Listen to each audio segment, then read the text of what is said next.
Huh? Huh?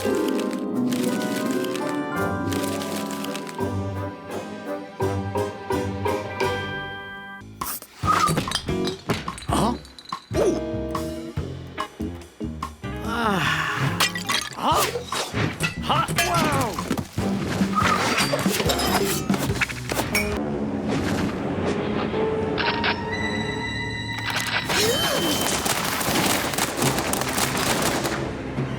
Huh.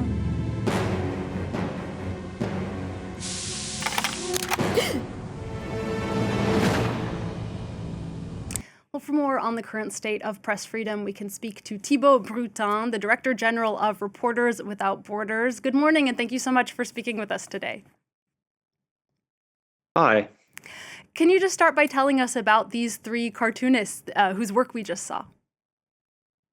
So it's really important to celebrate on World Press Freedom Day the work done by journalists worldwide. And then obviously among the journalists that are facing risks are cartoonists. So I think this campaign is very much welcome in order to remind people of the added value of cartoonists, but also to praise, the way they are able to maneuver to circumvent censorship, also facing social pressure in their work. It's very rare to see animated cartoons, so I'm very proud that RSF is a partner of this campaign. And cartoonists often face particularly hostile reactions. Why do you think that is? Because it is clear today that sometimes their content is decontextualized.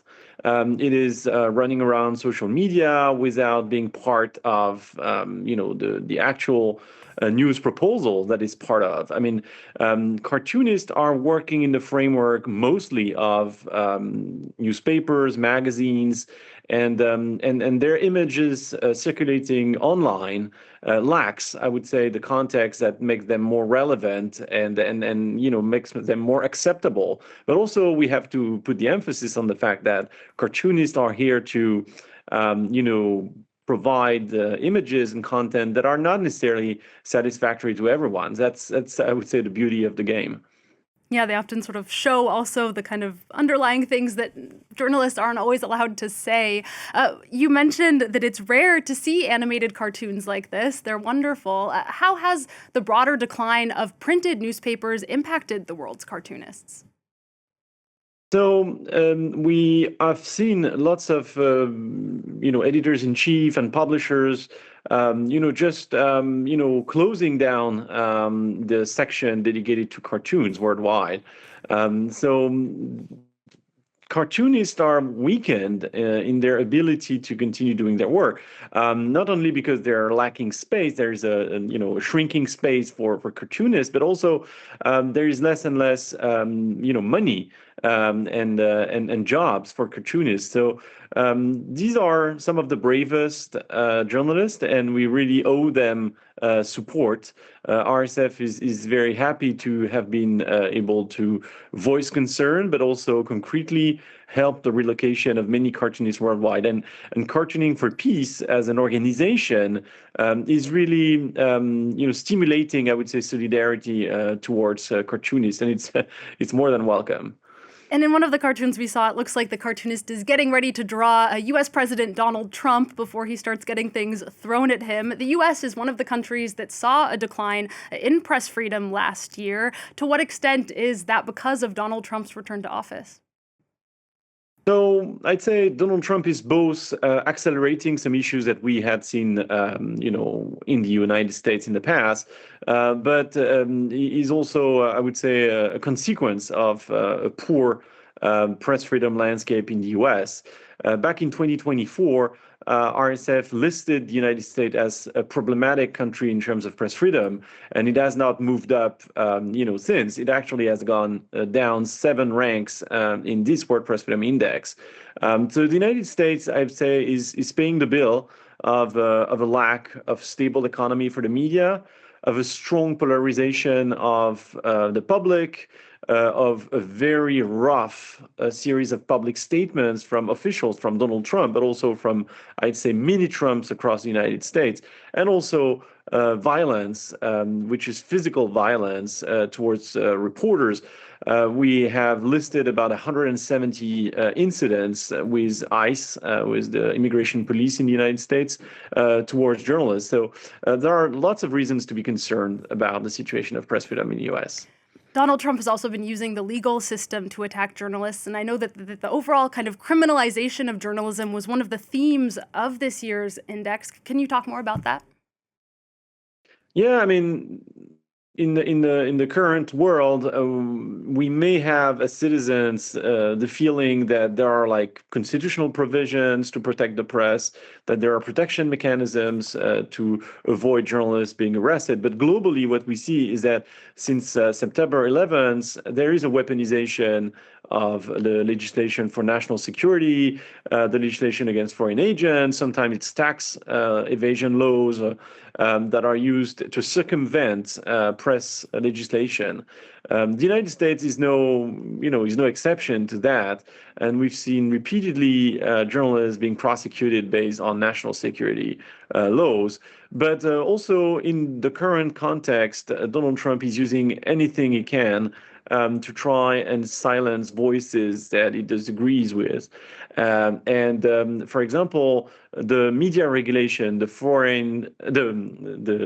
Federal Communications Commission, FCC, has been calling for the review of licenses of established broadcasters. So the United States is once again, I would say, following a global trend of circumvention of press legislation to try and arm journalism worthy of that name. Can you explain how your index is calculated and maybe some of the other countries that saw the biggest declines in the past year? So it's important to say that for RSF, press freedom is more than safety. Press freedom, as we calculated, is based on 5 indicators. So you have the legal context, the political context, the social context, the economy, and safety. There is a questionnaire of about 130 questions, which is the same for every country. And we ask experts to respond to these objective questionnaires. These are questions that are questions that you answer based on the knowledge you have. And you have to provide examples. So it's very interesting to see that obviously the methodology has evolved since 2002 because press freedom predators have found new ways to assault the press.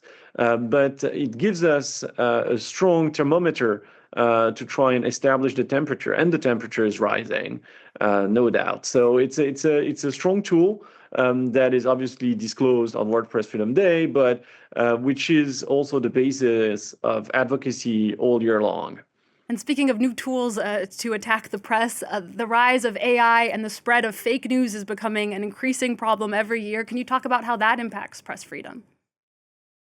So we have to distinguish between people doing actual journalism and propaganda people.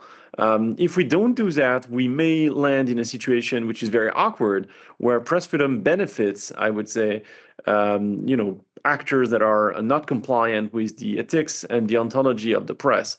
And the same goes for AI. I mean, AI has been used by yellow journalism or journalism that is obviously trying to fill the public space with content, but without any professional method, without any honesty or any deontology. So we need to be strong about that. But at the same time, I think the press as an industry, as a social function as well, should embrace this AI moment. There are ways to responsibly use AI to the benefit of, I would say, an augmented journalism. So this is, I'd say, a very important moment in the history of media, and journalism is at the crossroads. One thing is sure from RSF perspective is that going forward, we need more journalism rather than less. And I don't want to be too dramatic, but it is really the tipping point now. This latest index looks at last year. We're now 4 months into 2026. Just briefly, how is the situation looking so far? Do you think we're headed for another decline? We have not seen any major change since the beginning of 2026. The index is actually valid, I'd say, as the 2026 index, even though it is based on 2025 data. But countries that are able to go against the trend are very few. I mean, we've seen dramatic changes in Syria, for example, where the Bashar al-Assad regime, until the very last minute, continued to try and kill journalists, to silence journalists. And obviously, the new regime is not perfect. I mean, there is no reason to believe that they are actually believing in freedom of the press, but the fact is that they are not persecuting journalists just as Bashar al-Assad regimes would. So what I'm trying to say is that we have been talking about regimes that consider that their strengths, their violence is a sign of eternity. That is not the case. Even the most repressive regime meet their fate. So I hope that in 2026, we'll see the end of persecution of journalists. We see that there are sometimes some releases because there is international pressure. There are individual sanctions about people that are just, attacking journalists constantly. So there are reasons to be hopeful. All right, Thibaut Bruttin, thank you so much for ending there on a note of optimism. That's Thibaut Bruttin, the Director General of Reporters Without Borders, speaking to us on World Press Freedom Day.